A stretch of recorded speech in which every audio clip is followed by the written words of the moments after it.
Hi ಎಲ್ರಿಗೂ ಹೇಗಿದ್ದೀರಾ? ಇವತ್ತು ಸಿಂಪಲ್ ಆಗಿ ಟೇಸ್ಟಿಯಾಗಿ ಮಾಡ್ಕೊಳ್ಳುವಂಥ ಬ್ರೇಕ್‌ಫಾಸ್ಟ್ ರೆಸಿಪಿ ಕಡ್ಲೆಪುರಿ ದೋಸೆ ಹೇಗ್ ಮಾಡೋದು ಅಂತ ನೋಡ್ಕೊಂಬರೋಣ. ತುಂಬಾನೇ ಸಿಂಪಲ್ಲು ಹಾಗೆ ಟೇಸ್ಟ್ ಕೂಡ ತುಂಬಾನೇ ಚೆನ್ನಾಗಿರುತ್ತೆ ಬಿಸಿ ಬಿಸಿ ತಿನ್ಲಿಕ್ಕೆ. ಇದಕ್ಕೆ ಸೈಡ್ ಡಿಶ್ ಅಂತ ಏನು ಬೇಕಾಗಿಲ್ಲ ಹಾಗೆ ತಿನ್ಬೋದು. ನೋಡಿ ಅದಕ್ಕೆ ಬೇಕಾಗಿರೋದು 2 ಕಪ್ ಆಗೋಷ್ಟು ಕಡ್ಲೆಪುರಿ.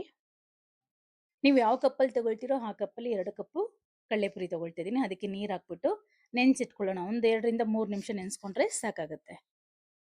ಅದು ನೆನೆಯೋಷ್ಟ್ರೊಳಗಡೆ ಅದೇ ಕಪ್ಪಲ್ಲಿ ನಾವು ಯಾವ ಕಪ್ಪಲ್ಲಿ ಕಡ್ಲೆಪುರಿ ತಗೊಂಡಿರ್ತೀವೋ ಅದೇ ಕಪ್ಪಲ್ಲಿ 1 ಕಪ್ಪು ಉಪ್ಪಿಟ್ಟು ರವೆನ ತಗೊಂಡು ಈ ರೀತಿ ನುಣ್ಣಗೆ ಪೌಡರ್ ಮಾಡ್ಕೋಬೇಕಾಗತ್ತೆ.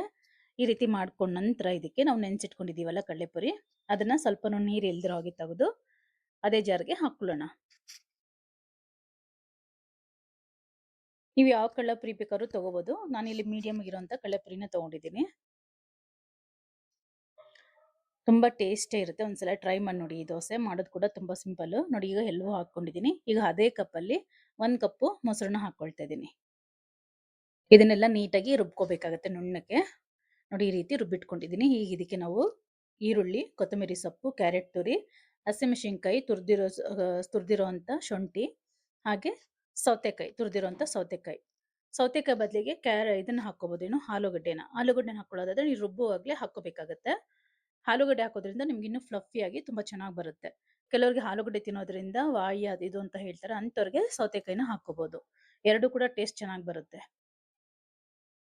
ಹಾಗೇನೆ ರುಚಿಗೆ ತಕ್ಕಷ್ಟು ಉಪ್ಪನ್ನು ಹಾಕೊಂಡು ಸ್ವಲ್ಪ ಸೋಡಾನ ಹಾಕೊಳ್ಳೋಣ. 1-2 ಪಿಂಚ್ ಆಗೋಷ್ಟು ಸೋಡಾನ ಹಾಕೊಂಡು ತಕ್ಷಣ ಮಾಡೋದ್ರಿಂದ ನೀಟಾಗಿ ಮಿಕ್ಸ್ ಮಾಡ್ಕೋಬೇಕಾಗುತ್ತೆ. 1-2 ರಿಂದ 3 ನಿಮಿಷ ಚೆನ್ನಾಗಿ ಮಿಕ್ಸ್ ಮಾಡ್ಕೊಂಡು ಈ ತರ ಸಣ್ಣದು ಪ್ಯಾನ್ ಬರುತ್ತಲ್ಲ, ಬಂದ್ ದೋಸೆ ಅಂತಾನೆ ಹೇಳ್ತಾರೆ. ಕಡ್ಲೆಪುರಿ ದೋಸೆ ಅಥವಾ ಬಂದ್ ದೋಸೆ ಅಂತ ಹೇಳ್ತಾರೆ.